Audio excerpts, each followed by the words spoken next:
Thank you very much. Thank you guys very much for the answers. My Dutch is really bad, so the only one I understood was the budget one. And so this presentation is actually for the 12% of people that weren't going to spend any more money on content marketing this year. The rest of you know what you're doing. No, I'm kidding.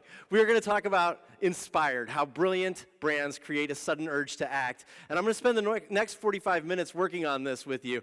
But I want to start by asking you a question first, using your amazing Buzzmaster technology. I know you're already inundated with questions, but I want to ask you how you feel about the marketing and sales funnel. The traditional approach, the awareness, consideration, interest, desire, conviction, advocacy, loyalty, the funnel, right? Do you guys know the funnel?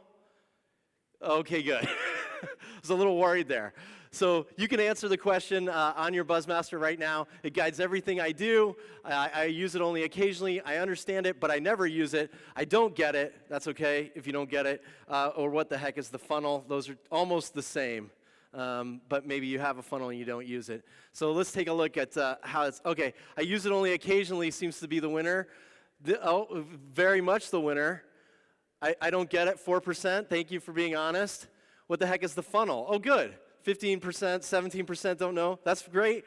This is amazing technology. This is really good because now I know where I'm going. I have to teach you the funnel, just a few of you. For those of you that don't get it, I don't know if I can help you.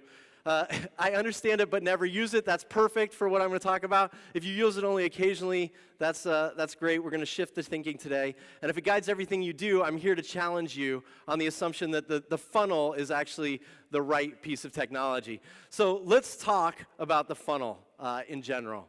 If we can go back to the slides, Genesis. There you go. All right. So let's talk about the funnel. I want you to think about the funnel for a second. For those of you that didn't know the funnel, the 17% of you or something, or 12%, I forget, 4%, sorry. Awareness, right, at the very top. You raise awareness for your brand, and that's a big audience. And then the second level is consideration. Some of those people that are aware of your brand or your company or your products or your services will then consider purchasing them. Some will then show intent to purchase. In the online world, they might fill out a form, right? Then they'll actually buy. Some of those will buy. Some of those will become loyal advocates for your brand, and now you're at the bottom of the funnel, and I don't know where you go from there. Which is one of the reasons I started wondering, what the heck is the deal with the funnel? I used the funnel for years and never kind of questioned where it came from. So I spent some time, I'm a history buff, going back in time to learn where the funnel came from. And it turns out the funnel was invented in 1898. 1898 by a guy with a really good name, St. Elmo Lewis. I mean, that's a really good name. But if you're naming a baby, you should consider this name. It's a really good name. But he came up with the concept of a funnel. I know he didn't draw it as a funnel, but he had this idea that those four things, attention, interest, desire, and conviction, when seen as weights, right, would actually be more weighty than a sale. They would create a sale. So they would tip the scale if you could create those four things in any customer, and that would actually help you sell. And this is 1898. That's 116 years ago. All right, and we haven't done much to evolve the way our marketing works since 1898. We've tried, like take a look at this. We've given the funnel to designers and we said, hey, can you make this any better? And they said, sure, I can make it a bow tie with multicolored dots. And I can add trial in there. How's that? That's their first attempt. We've given it to other designers, and they said, how about this? We'll make it two mirrored triangles, and we'll add a blue arrow there, a gray arrow at the side, and then we'll add a gradient, and we'll make it look a little more complicated. That'll update the model. It's a good attempt. Thank you, designers, for trying. This might be one of my favorites here. This is the funnel inside of a more complicated funnel with two blue arrows. This is my favorite arrow right here. This one says money in your pocket. It just comes right out at the bottom. You just get money in your pocket. You just put it right in. It's very nice, but overly complicated, I think. Or this one. How about this one? This is the FU funnel. Yeah, that's what they call it. It says tofu, mofu, and bofu content. Right in the... We worked really hard to try to reinvent the way we understand and measure the impact we're making in the marketplace. But a lot has changed since 1898. Even in 1 year, St. Elmo Lewis came up with a new design. Now, it's not a funnel, I give you that, but he had this Russian dolls idea of adding up attention, interest, desire, and conviction, and that would make your sale. And that's the salesman walking away with the sale, right? He was really inventive, but a lot has changed. A ton has changed since 1898. And the framework we use to fundamentally measure the impact we're making in the marketplace is essentially the same. We have to rethink the way we measure and understand the online universe. One of the most fundamental changes is the online world, right? We have a new world view that we have to really embrace and comprehend. Even 10 or 15 years ago, we had a Ptolemaic model of the universe. Ptolemaic model, okay? Ptolemy was the 2nd century, astronomer who decided that the Earth was the center of the universe. And when we built our first websites, we thought the same thing.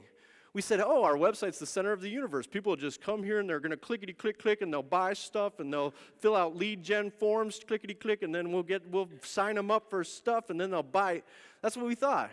We treated it like we were the center of the universe. That's not the model anymore. When Ptolemy was around, he thought the planets were all moving around us, that the sun was moving around us. It took a long time for Galileo to come along and come up with the Galilean model of the universe, right? The sun is at the center of the universe, and the Earth is just one planet moving around it. And there are bigger planets, and there are smaller planets, and there are other universes, and there are stars, and there are other suns with other planets. And all of a sudden, this was a total mind shift. Well, we have to shift our mind the same way. In the online universe, we have to embrace a Galilean model of the online universe. What's the sun in the online universe, right?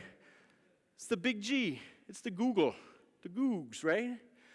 You'll even type in the domain name into Google, even though you know where you're going, right? You'll type google.com into Google to get to Google. That's how bad it is. That's how centric it is in our everyday experience. And if you think about your customers, your clients' everyday experience, you have to think about what are the planets that revolve around their universe, their sun. Well, they're checking their Gmail account, their email accounts for work. They're surfing crap on YouTube. They're checking out Facebook and Flickr. They're tweeting stuff. They're reading news sites. They're stumbling upon. They're linking in. They're Amazoning.com. They're blogging. They're pinning. They're eBaying. They're downloading iTunes Pocket. They're WordPressing. They're Flickring. They're digging. They're Reddit. They're doing all sorts of stuff. Where the heck is your website? Where's it? Yeah, it's in the middle of nowhere. Come out here, Spencer. You got to fill out my form. My lead gen form's out here. Come on, fill it out. 15 fields. You get a free ebook, right? That's what we're trying to do. We've got to embrace the Galilean model of the universe. We have to get closer and closer to the center of our audience's everyday experiences. We have to spend more time creating content where they're spending time consuming it. I want you to start asking yourself, what would happen if you got closer and closer to the center of your customer and client's everyday experience? I want you in your next marketing meeting to ask yourself, are we being a Galileo or are we being a Ptolemy? Can we embrace the idea that we don't have to measure every click? We're trying to generate revenue first and foremost. Sometimes I think we let engagement get in the way of our actual goals. In fact, too often, I think, we let engagement get in the way of our revenue goals. Let's stop measuring engagement and start actually measuring our impact on revenue by getting closer and closer to their everyday experience. I think we've got to rethink the funnel. Something like this, the consumer journey, I think helps to do that. The funnel, it has a beginning and a middle and an end, right? I think the online universe doesn't work like that anymore. It's a series of loops of experiences that send you on journeys you never expected. Let me walk you through this just quickly. I'm going to start at the moment of inspiration, okay? The moment of inspiration is an instant in time that sends you on a journey you never expected to go on. And when you're surfing the web or you go looking for an answer, all of a sudden you'll find yourself doing something you didn't mean to do. I just recently bought a car, and the moment of inspiration for me came in the form of a letter from my lease company, and they told me I need to buy a car in 30 days. And all of a sudden, I was triggered to go on a journey. That moment of inspiration set a trigger in my mind. That trigger is, I need a car in 30 days, okay? The first brand that came to my mind is the initial consideration set. And the first brand for me was Nissan, because that's who sent me the letter. My Nissan lease was up. All right? So I've got to actually reconsider all my brands, except for Nissan's the first one. That's the initial consideration set. Then I go on an active evaluation loop, okay? I add and subtract brands from here towards the moment of purchase over here. So while I'm driving down the street, I see a VW, and I'm like, that's a nice looking SUV. Maybe I want a VW, right? And I add VW. And then I see an Audi, and I'm like, that's a really nice SUV. Maybe I'll get an Audi. Then I see a Mercedes, and I'm like, that's a really nice SUV. Maybe I'll get a Mercedes. Then I get back to the office, and I look up the price of the Mercedes, and I'm like, oh, crap, I'll take that off my list. Right, so you're adding and subtracting as you go along down this journey. And the exact same thing happens in every market. In the B2B market, 57% of all consumer decisions have already been made before they contact the supplier. That means they're already like 3/4 of the way down this loop before they get in touch with you. All right, they've done a lot of research. They've spent a lot of time thinking about this purchase decision. They've consumed a lot of content close to the center of their universe, before they reach out to you. Eventually, they get to the moment of purchase, or even they make a commitment. They might subscribe to your competitor's content because it's so valuable in helping them determine whether they should even buy this product or even invest in this category.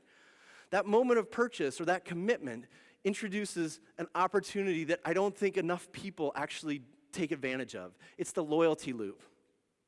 The loyalty loop is all about building a relationship with someone, building a relationship with them through content. And in that loyalty loop, you can spark new moments of inspiration. You can trigger them to go on a journey that rapidly takes them to the moment of purchase, instead of having to deal with that active evaluation loop. The loyalty loop is maybe one of the most underutilized opportunities in this room. Think about the customers you have and your ability to get them to buy more often. What are you doing to inspire them to go on that journey, that rapid path back to your moment of purchase? Now, here's the thing. We're actually really good at creating this kind of content. The features, the functions, the benefits. We're really good at helping you compare products and services in the marketplace. We're really good at helping you determine which product is right for you. We're not really good at creating moments of inspiration. The people that create moments of inspiration right here, which is the biggest opportunity in marketing today, are the people who own the journey from the start. They're the ones that inspire people to buy something they didn't know they needed. And I want you to start thinking about creating moments of inspiration, moments that are designed to build a relationship with that customer or client and send them on that journey. And if you're going to do this, you have to start treating your content differently. You have to start treating your audience differently. In fact, if you want to create great moments of inspiration and own the loyalty loop, if you want to create really great moments of inspiration that send people on that journey, that trigger them to start a journey to something new, you have to treat your content like a product. You must treat your content like a product. We spend a huge amount of time and energy developing our products and services, and we spend no time thinking about how we can actually turn our content marketing into assets. We want to take our content and turn it from expenses into assets. So how can you do that? How can you reconsider what you're doing with the content you're creating? You guys doing okay? I'm sweating up here. It's hot. So I'm going to get a quick drink of water. While I drink this water, I want you to think about question number 2. You got your Buzzmaster ready? How effective is your email newsletter in driving new business, okay? Is it unbelievably successful? Maybe it's so successful, I don't know why you're here. That would be how you'd answer that one. It's decently effective. It doesn't generate any leads, maybe. Maybe you don't have a newsletter and you're like, what's a newsletter? Or maybe you don't think the newsletter should be generating leads or revenue. What do you think? Let me drink. This is O water. I just learned that. No one thinks it's unbelievably successful. Decently effective. That sounds good. 56%. All right. So that's not what it's for. 6% of the people think it's not. That's good. What's a newsletter? I appreciate you being honest. If you don't have a newsletter, that's great. The newsletter might be the most underutilized marketing tool in this room, actually. The customers you already have in that loyalty loop are the customers who are actually the best place to start with any kind of content marketing. If it doesn't generate leads, that means the content is pretty crappy. So we can fix the content. That's what we'll try to do today. And if it's decently effective, let's make it unbelievably effective.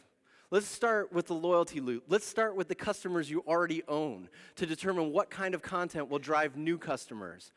All right, let's switch back to the presentation. Thank you very much for answering that. Let me share a story with you of someone who didn't even have a product to sell. All right, she actually started, this is a consumer story, by the way, but it illustrates the power of building a great relationship, and it's a story that everybody can easily understand. This is a story of someone named Lauren Luke, okay? And in 2007, Lauren Luke was a taxi cab dispatcher in London. So she worked nights sending cabs to drunk people to get them home safely. And in the morning, when she got home, she had a few extra hours to do something with her morning. And she decided she would start selling makeup supplies. And her idea was she'll buy some surplus makeup supplies, she'll put them on eBay, and then she'll sell them to whoever wants these, discounted makeup supplies. She set up her eBay store and no one came. No one came week after week. And she decided, I gotta rethink this. Who am I actually trying to get to buy my makeup supplies? And she thought for a second, and you, ladies in the audience, you know what I'm talking about. But my wife, she hasn't changed her makeup style since I met her, actually. She's beautiful. She doesn't need to. Don't tweet that, please. We're good.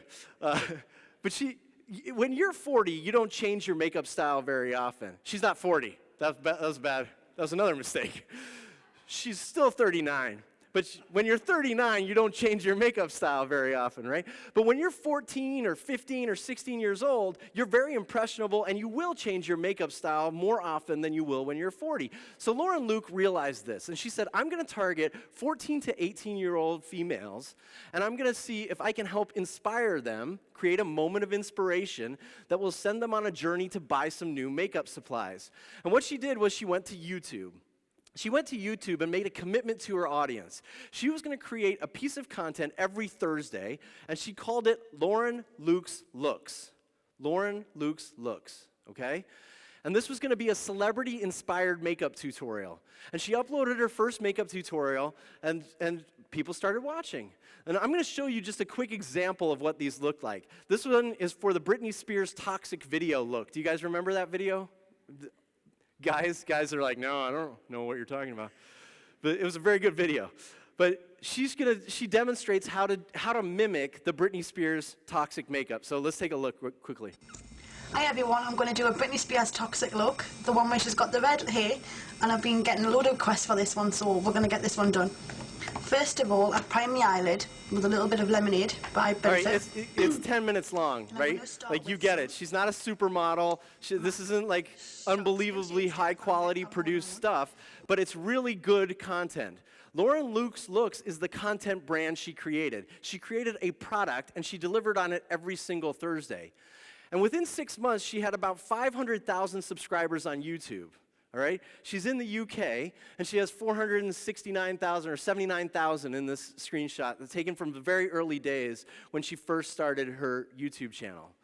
And all of a sudden, she went to check her eBay page, and still no one was buying anything. And she realized, wait a second, they don't want generic makeup product. They've built a relationship with me. What if I had my own makeup products? So she started her own company called By Lauren Luke.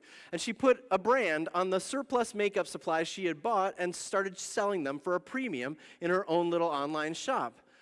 Well, it wasn't long that Sephora took notice, and Sephora said, why don't you come and we'll distribute your products in our Sephora stores, and we'll take you on a global tour, city after city, to meet all the 14 to 18-year-old girls that you've inspired to change their makeup more often. And girls would line up from 7 a.m. in the morning to meet her at 11 a.m. Thousands of girls, city after city after city. And then she started publishing a whole line of books. Every year she comes out with a new Lauren Luke's Looks books. And what is it? It's just the most popular video tutorials turned into a book, like a print book, and then sold as a gift, I think. They sell it around November. It comes out every year. Today, Lauren Luke's brand is worth $100 million. $100 million. And she started by building a relationship with her audience online with a show called Lauren Luke's Looks. Lauren Luke's Looks is a content brand. It is a content brand, not branded content, a content brand. This is not semantics. This is an important point I want you to embrace. There's a big difference between a content brand and branded content. Branded content is created for a company. A content brand is created for an audience first.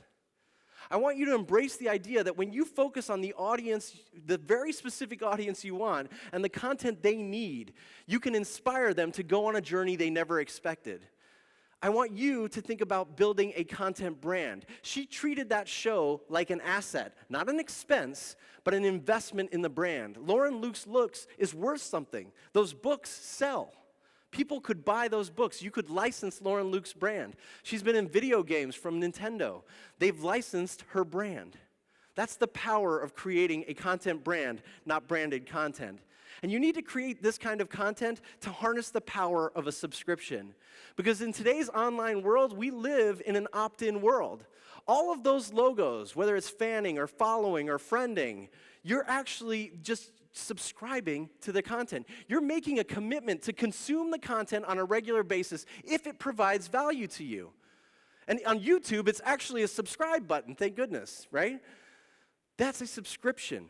We just need to think about how to harness that. When I talked to Lauren Luke and I said, look, Lauren, would you rather have 1 million new views or just 10 new subscribers? She didn't even skip a beat, and she told me, I want 10 new subscribers. And I said, Lauren, why do you want the subscribers? Everybody else wants 1 million more views. She said, a subscription allows you to build a relationship with the audience before they need you or so they need you. A subscription allows you to build a relationship with the audience before they need you or so they need you. She realized that the subscription was an opt-in to a relationship with the audience that other people would have a hard time inserting themselves into. That she could build a brand entirely on YouTube because they subscribed to her content, and she set an expectation and delivered on it every single week. Lauren Luke understands how to harness the power of a subscription because content brands like hers build relationships. Relationships build trust, and trust drives revenue. She built trust with an audience who wanted Lauren Luke branded makeup. They wanted Lauren Luke looks branded books. They wanted to meet Lauren Luke in person. She built a brand on her content, which built a relationship with the audience, and that relationship is what drove revenue. I want you to start thinking about how you can embrace the power of a subscription. Embracing the power of a subscription is valuing the long-term relationship over the views or the impressions or the likes. I want you to really think, I want you to ask yourself, how can you harness the power of a subscription? How can you get someone to subscribe to valuable content on a regular basis that inspires them to go on a journey they never expected? All right, let me tell you quickly how I came upon this idea that a moment of inspiration can actually drive people to buy something. I think if you're going to create content brands, you have to think like a television executive. And I came out of the television world. I grew up in Houston, Texas. I was born in Johannesburg, South Africa, and I always wanted to work in television. So when I graduated from university, I went and started working for some of the major television networks in the United States. I got to write and produce news segments, and then I got to write for a very famous American icon, a guy named Charles Kuralt. And he taught me this kind of art of storytelling when I was there. And I really learned that these crafted stories, these beautiful, magnificent pieces could inspire people to go on a journey, to travel to places they'd never been before. And then I got my dream job at the Muppets, working for Sesame Street and the Jim Henson Company. And for a few years, I was the production manager at the Jim Henson Company. I worked on movies like Elmo from Grouchland. Has anyone seen that? It was terrible. Don't bother. How about Muppets from Space? Did anyone see that? Okay, it was all right. I also worked on a show called Bear in the Big Blue House. Does anyone know that show here? A few people. Okay. Bear in the Big Blue House is a magnificent show about a bear in a big blue house, actually. But it's a really beautiful show, and it was a really wonderful show to work on. And it was the first project that I was given the entire budget for. Now, I worked in the workshop where they make the puppets, and my job was to monitor the budget and the production schedule for that. And I went to the first budget meeting, and I realized we were $500,000 over budget, and we hadn't shot one episode yet. And I panicked. And when they came around to me at the table and they said, Andrew, how far over budget are we? And I said, well, we're really badly over budget. They just kind of said, oh, okay. great. And they moved on. And I thought, well, this is why you hired me. And a few weeks later, I went to a meeting where the merchandising and licensing team was talking about this product. This product was going to come out as soon as the show came out. And I asked the merchandising and licensing team, why aren't you worried that we're over budget? $500,000 and we haven't shot an episode yet. It's only going to get worse.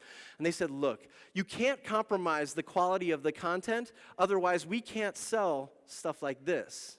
If the content's not good and the audience doesn't build a relationship with the characters on the show, we won't sell 150,000 units of this crappy toy to you. And that was amazing to me. This content would inspire people to buy this toy. And then I thought about Sesame Street. Grover is my favorite character, actually. Do you guys know Grover? I can only do one Muppet imitation. You ready? Near? Far? Near? He's my favorite character. So I love Grover, right? And I own a Grover plush doll. I only own a Grover plush doll because I fell in love with Grover. There was no need for a Grover plush doll before that show. You can have a whole Sesame Street-inspired birthday party with everything, right? Candles and cakes and whatever you want, all Sesame Street branded. If you go to Amazon.com right now and you type in Sesame Street branded stuff, you get 24,000 products, CDs and DVDs and pillowcases and sleeping bags and diapers and books and CD. That is all a result of great content. That's when I realized this one amazing thing. Nothing has fueled our consumer culture more than the content brands we love. Nothing. Valuable content inspires people to buy stuff they didn't know they needed. Valuable content increases demand for the products and services you sell. If you stop focusing on raising awareness and you start focusing on raising the size of the market, you'll increase demand for the products you sell. And when you build trust with that audience, when you're the one that inspired them to buy something new, they'll bring the business to you. I want you to start thinking like a television executive. And I'm going to spend the next few minutes showing you my 3 simple secrets to driving sales with valuable content, okay? And then we'll have some time for some questions. You guys doing okay? Okay, I need another sip of water. Hold on. Before we go to secret number 1. That's very good Holland water. I like it. Okay, secret number 1. Get rich, target a niche. Maybe, do you guys say niche? Oh, sorry. Get rich, target a niche. It's way better, right? Okay, I fixed it. So this is really important, and it doesn't matter what you sell or who you sell it to. The deeper you dive into the audience and the more you understand their needs and their desires and their concerns, the higher quality content you can create. Let me show you what I mean. This is what I call fractal marketing, okay? A fractal is just a self-similar repeating pattern. And in the online world today, we have this opportunity to not treat our audiences as generic people that we've concocted out of some persona. We can actually dive really deep and actually divide and subdivide the audience until we find a valuable node. A node on a tree where there's an audience we can target that's big enough to own, but small enough to make an impact. Let me show you what I'm talking about. Just think of it as a tree, okay? This is fractal marketing for a woman named Trish Witkowski. And Trish Witkowski was going after designers. And when I sat down with Trish Witkowski, I said, okay, you're going after designers. Let's divide your tree, okay? What kind of designers? Oh, well, I'm not going after print designers. I'm not going after digital designers. I'm going after print designers. Okay, well, we just split the tree in half, okay? Let's go down the print tree. I'm going after print designers that are not freelance because they have too many on and off again projects and I can't build a relationship with them because their projects are very different. I want to go after full-time print designers. Okay, good. What kind of full-time print designers? Full-time print designers that work for a brand, for a company directly, or work for an agency. Oh, well, I like the agency ones. Why do you like the agency ones? Well, I'm more interested in the agency ones because I can determine which agencies spend more time on advertising or which ones spend more on direct mail. And I'm going after the direct mail ones. So now I'm pretty deep in the tree, but let's go a little deeper. I want people that go direct mail, work for an agency, and they don't do low-quality stuff. They don't want someone that just does coupons and quick mailers and stuff like that, because that's not good for Trish's business. She wants to go after people that create high-quality print products, work for an agency in the direct mail business. All right, let's go down one more. What else? Well, they also tend to buy expensive paper. Well, that's an intriguing insight. She realized that most of her customers bought expensive paper, worked at an agency, and these were the most successful ones. If you want to start dividing and dividing and dividing your tree, start looking at your loyalty loop. Who are your most successful customers today? And use that to build a tree. Here's where you'll find the full fanatic, all right? And this is Trish Witkowski actually right here. She's a wonderful woman, and she's the chief folding officer at a company called FoldRite, okay? FoldRite is a software as a service company, and they actually sell custom designs for direct mail pieces. They have templates that you can use to create the direct mail piece, and they work at the printer, and they're scored and folded and mailed correctly. So it takes a huge amount of the pain out. But she was having a really hard time selling this stuff. She's only trying to sell $29.99 a year or $19.99 for these specialty designs. And she had a hard time finding those people. So she started creating one piece of content every single week. She calls it the 60-second super cool fold of the week. And let's take a look at what that looks like. Good music. Hey everybody, I'm Trish Witkowski from foldfactory.com, and this is your 60-second super cool fold of the week. You know, invitations and greeting cards are just great opportunities for creativity with folding. I've been getting a lot of them recently. Keep them coming, so fun. This one comes from Connection Printing Consultants in Bend, Oregon. Really fun. They did a like a Swiss chalet themed holiday card, and has their logo down the side, so good visibility. Okay, if you're not a print designer, this is pretty boring, right? Open it up. Well, that's good. It's only meant to get to this very specific audience. And you can see the kind of thing she did every single week. She would feature one of these inspirational designs designed to inspire a print designer to get out of their rut, okay? And all of a sudden, she started getting people subscribing to these videos. After 4 years of doing this every single week, she had 37,000 views and about 2,000 subscribers or 3,000 subscribers to her YouTube channel. And all of a sudden, people started buying. They were inspired every week to change their mindset about the designs they were doing and start signing up to get this every week. Look at this call to action. Sign up for Fold of the Week. It's fast and free. Join the Fold Factory community today to start receiving Trish's popular, fun, and inspiring video series in your inbox. Fold of the Week is foldtastic. That sounds way more interesting than sign up for my boring-ass newsletter, right?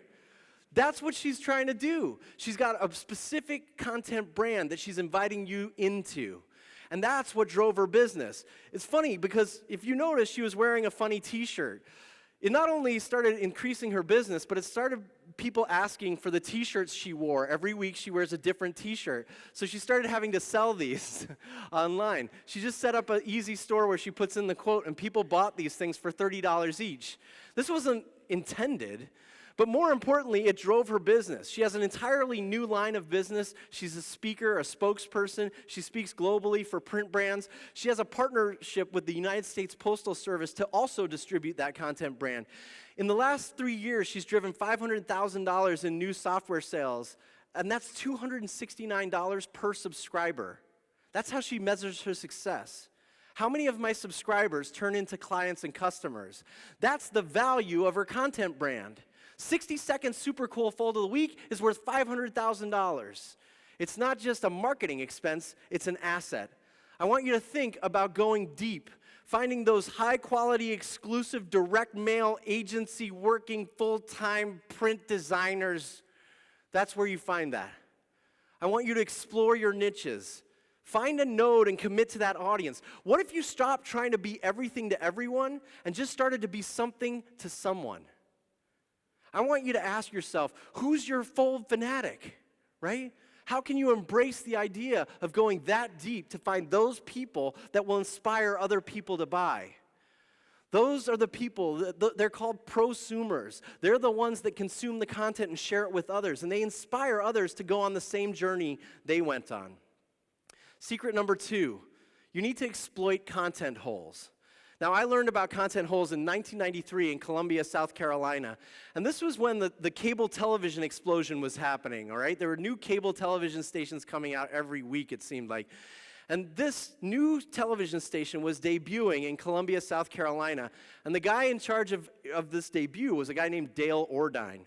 And Dale Ordine was the first person to actually get people to pay for the Sci-Fi Channel. Now, the Sci-Fi Channel was the science fiction channel, and it was just reruns of Star Trek, but you had to pay $5 a month to get this new channel. And he got thousands of people to sign up, and he was very excited to debut the channel.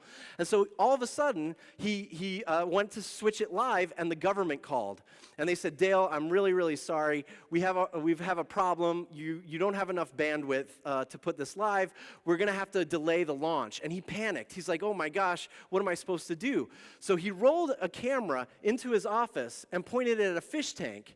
And he put a little scrolling message at the bottom that said, I'm really sorry, the delay has been, the launch has been delayed. Please call for a refund. And no one called. This went on for 6 months instead of 6 weeks. And the day he finally got the authorization to put it live, he just put the science fiction channel on and he went home. And he came back the next morning, and the answering machine was full, and the fax machine was out of paper, and people were saying, where's my fish TV? I pay $5 a month for this. Give me my fish TV. That is a content hole. That no one wanted a fish channel. They just all of a sudden had one. And this went on for 6 years. They actually found bandwidth, and they made revenue selling a fish channel. In the online web world, there are 53 billion indexed web pages. We've got to find the content holes in that market. Let me show you quickly an example of someone who I think has done this really well. This is an email I got from the CEO of a company who said, have you checked out the Book Video Club? And I said, no, I don't know what you're talking about. And he sent me this email, and it shows The Innovator's Dilemma, which is a best-selling book right now. And they invite you to go watch the video. So what do? I click the link, and I go to watch the video.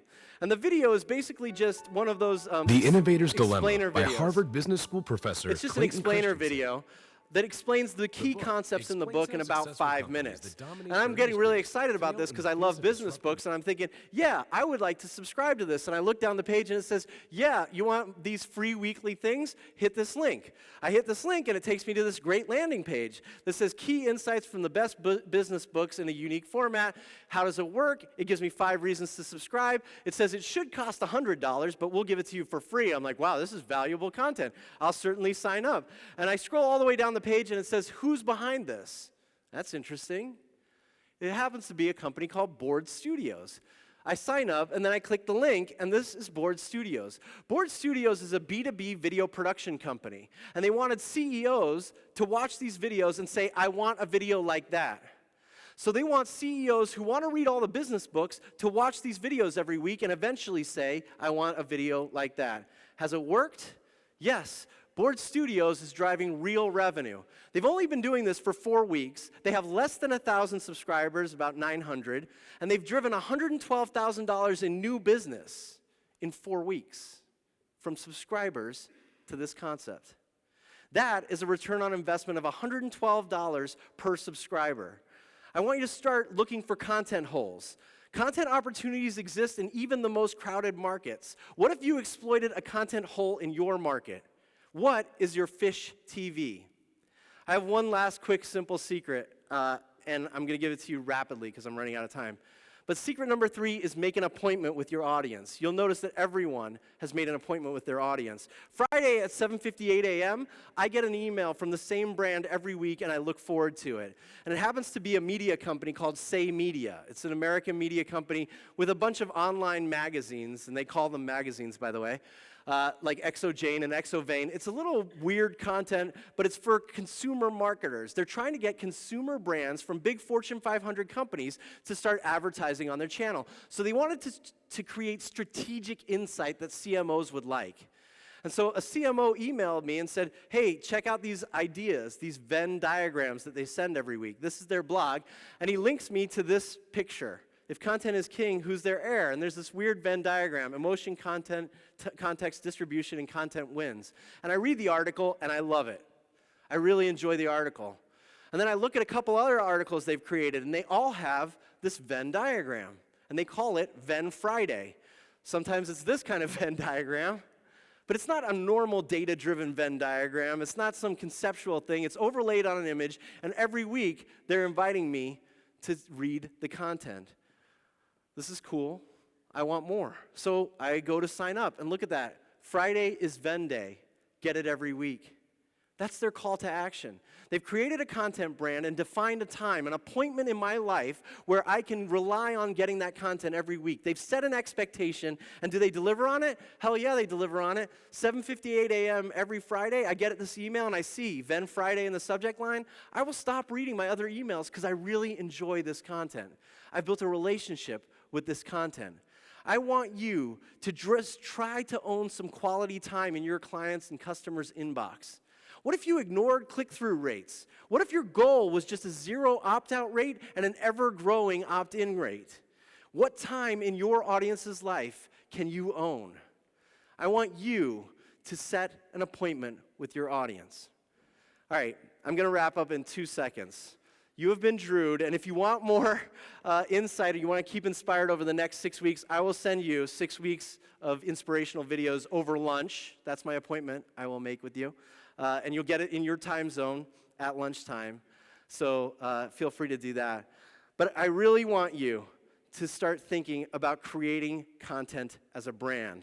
I want you to make an appointment with your audience. Set a time in their life that you can own. I want you to exploit content holes. Think about not the content they want, but the content they need. Think about the content so good that when they see it, they fall in love with it. That's when you know you've filled a hole in the marketplace. I want you to get reach by targeting a niche. I want you to divide and subdivide your audience until you find a node you can commit to create content for, so that you own that audience, so that you build a relationship before they need you or so they need you. I want you to think about how powerful the content brands we've fallen in love with on traditional media have driven and inspired the marketplaces we live in. I want you to think about Lauren Luke and her unbelievable ability, her uncanny ability to own an audience and then turn it into a $100 million brand. To create a content brand so powerful that people will come out and meet her all around the world. I want you to embrace the new consumer journey, the ever-interlocking loops of loyalty and people's inspirational moments triggering new opportunities to sell to them. And I want you to embrace the new worldview. I want you to ask yourself, are you being a Galileo or are you being a Ptolemy? But more importantly, I want you to think big. I want you to think like a television executive. Thank you so much. You've been Drewed. Thank you.